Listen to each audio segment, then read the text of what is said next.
নমস্কার বন্ধুরা, আপনার পরিশ্রম আপনাকে সফলতা এনে দেবে। তো এই নিয়ে একটি গল্প আপনাদের সামনে নিয়ে এসেছি। একদিন এক ধর্মযাজক একটি ফসল ভরা ক্ষেতের মাঝখান দিয়ে হেঁটে যাচ্ছিলেন। খুব সুন্দর ফসল দেখে ফসলের প্রশংসা করতে লাগলেন ওইখানে দাঁড়িয়ে দাঁড়িয়ে।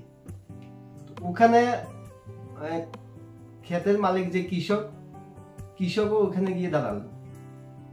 ধর্মযাজক তখন কৃষককে বললেন, আপনাকে ভগবান খুব সুন্দর ফসল দিয়েছে, এর জন্য কি আপনি ভগবানের কাছে কৃতজ্ঞ?